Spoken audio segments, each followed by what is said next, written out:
Open ടേസ്റ്റിൻ്റെ cooking ചാനലിലേക്ക് ഏവർക്കും സ്വാഗതം. നിങ്ങൾ ഈ ചാനൽ ആദ്യമായാണ് കാണുന്നതെങ്കിൽ തീർച്ചയായും ലൈക്ക് ചെയ്യാനും സബ്സ്ക്രൈബ് ചെയ്യാനും കൂടാതെ ബെല്ലൈക്കൺ എനേബിൾ ചെയ്യാനും മറക്കരുത്. ഇന്നത്തെ എൻ്റെ റെസിപ്പി വറുത്തരച്ച നല്ലൊരു കൊഞ്ച് കറിയാണ്. ഈ കൊഞ്ച് കറി നമുക്ക് വളരെ വേഗത്തിൽ സിമ്പിളായി തയ്യാറാക്കാം. മാത്രമല്ല ഈ ഒരൊറ്റ കറി മാത്രം മതി നമുക്ക് ചോറിനോടൊപ്പം ചേർത്ത് കഴിക്കാൻ. ഈ വീഡിയോ നിങ്ങൾ മുഴുവനായും കാണണം. ഇതെങ്ങനെയാണ് തയ്യാറാക്കുന്നു എന്നുള്ളത് നമുക്ക് നോക്കാം. ഇത് തയ്യാറാക്കാനായി ഒരു 350 ഗ്രാം കൊഞ്ച് കഴുകി വൃത്തിയാക്കി എടുത്തിട്ടുണ്ട്. കൂടാതെ 20 ചെറിയ ഉള്ളി, 7 അല്ലിയോളം വെളുത്തുള്ളി, ഒരു ചെറിയ കഷ്ണം ഇഞ്ചി, 2 പച്ചമുളക്, അരമുറി തേങ്ങ, 2 ഏലക്ക, 3 ഗ്രാമ്പു, കുരുമുളക്, പെരിഞ്ചീരകം, ഒരു തക്കാളിപ്പഴം, മഞ്ഞൾപ്പൊടി, മുളക് പൊടി, മല്ലിപ്പൊടി, ഒരു നാരങ്ങ വലുപ്പത്തിന് പുളി, ഇത്രയുമാണ് എടുത്തിട്ടുള്ളത്. ഈ കൊഞ്ചുകറി വെക്കാനായി നമുക്ക് ആദ്യം തേങ്ങ വറുത്തെടുക്കാം. അതിനായി ഞാൻ 2 സ്പൂൺ എണ്ണ പാനിലേക്ക് ഒഴിച്ചിട്ടുണ്ട്. അതൊന്ന് ചൂടായി വരുമ്പോൾ നമുക്ക് തേങ്ങ ചേർത്ത് കൊടുക്കാം. ഇനി ഇതിലേക്ക് നേരത്തെ കാണിച്ചതായ ചെറിയ ഉള്ളിയിൽ നിന്ന് ഒരു 6 ചെറിയ ഉള്ളി കട്ട് ചെയ്ത് ഇതിലേക്ക് ഇടാം. പകുതി ഇഞ്ചിയും വെളുത്തുള്ളിയും നമുക്ക് കട്ട് ചെയ്ത് ഇടാം. ഒരു തണ്ട് കറിവേപ്പില ചേർക്കാം. ഇനി കുരുമുളകും പെരിഞ്ചീരകം, ഏലക്ക, ഗ്രാമ്പൂ എല്ലാം നമുക്ക് ഇതിലേക്ക് ചേർത്ത് കൊടുക്കാം. ഇതൊന്ന് ചുമന്ന് കിട്ടുന്നത് വരെ നമുക്കെല്ലാം കൂടെ ഒന്ന് വറുത്തെടുക്കണം. ഏകദേശം 3-4 മിനിറ്റ് വരെ ഹൈ ഫ്ലെയിമിൽ നമുക്ക് വറുത്തെടുക്കാം. അത് കഴിഞ്ഞിട്ട് മീഡിയത്തിലേക്ക് മാറ്റി പിന്നെ നമുക്ക് കൈവിടാതെ ഒന്ന് ഇളക്കി കൊടുക്കാം.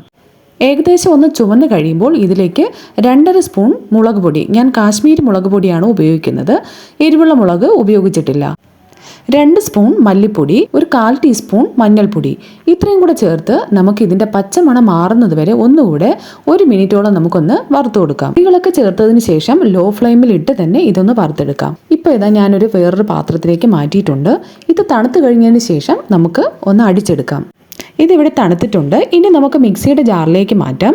ഇത് ആദ്യം ഒന്ന് വെള്ളം ഒഴിക്കാതെ നമുക്കൊന്ന് പൊടിച്ചെടുക്കാം. അതിനുശേഷം നമുക്കൊരല്പം വെള്ളം ചേർത്ത് ഇത് നല്ല പേസ്റ്റ് രൂപത്തിൽ നമുക്കൊന്ന് അടിച്ചെടുക്കണം. ഇനി ഒരു ചട്ടി അടുപ്പത്തേക്ക് വെച്ച് ചൂടായതിനു ശേഷം 4 സ്പൂൺ എണ്ണ ഒഴിച്ച് കടുകും കറിവേപ്പിലയും ഇട്ടതിന് ശേഷം ഉള്ളി ചെറിയ കഷ്ണങ്ങളായി അരിഞ്ഞ് ഇതിലേക്ക് ചേർത്ത് കൊടുക്കാം.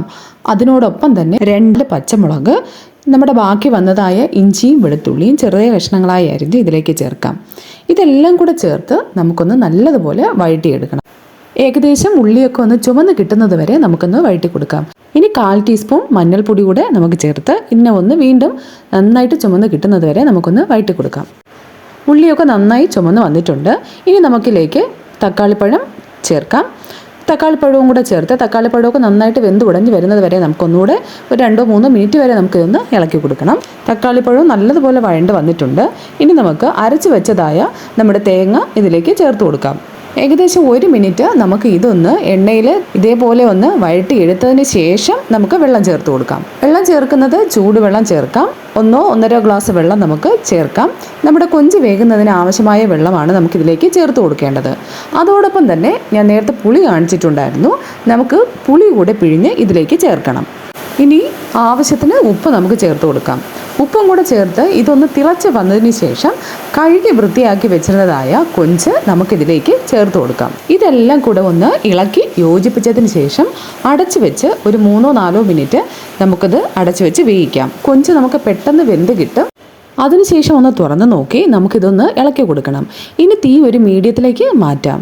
ഇത് അടിയിൽ പിടിക്കാതെ തന്നെ ശ്രദ്ധിക്കണം. നമുക്ക് ഒരു തണ്ട് കറിവേപ്പില ചേർത്ത് ഒന്നുകൂടെ ഒന്ന് ഇളക്കി ഏകദേശം 2 മിനിറ്റ് നമുക്കൊന്ന് അടച്ചു വെച്ചതിന് ശേഷം ഫ്ലെയിം ഓഫ് ആക്കി വെക്കണം. വളരെ ടേസ്റ്റി ആയിട്ടുള്ള നമ്മുടെ കൊഞ്ച് കറി ഇവിടെ റെഡി ആയിട്ടുണ്ട്. നല്ല കറിയൊക്കെ നല്ലതുപോലെ കുറുകിയ കറിയാണ് ഇവിടെ റെഡി ആയിട്ടുള്ളത്. ഈ ഒരൊറ്റ കറി മാത്രം മതിയാകും നമുക്ക് ചോറിനോടൊപ്പം ചേർത്ത് കഴിക്കാൻ. തീർച്ചയായും ഇത് നിങ്ങളും ഒന്ന് ട്രൈ ചെയ്ത് നോക്കണം. നിങ്ങൾക്കും ഇത് ഇഷ്ടപ്പെടും. മാത്രമല്ല ഈ വീഡിയോ നിങ്ങൾക്ക് ഇഷ്ടമായാൽ നിങ്ങൾ ലൈക്ക് ചെയ്യാനും ഷെയർ ചെയ്യാനും സബ്സ്ക്രൈബ് ചെയ്യാനും മറക്കരുത്.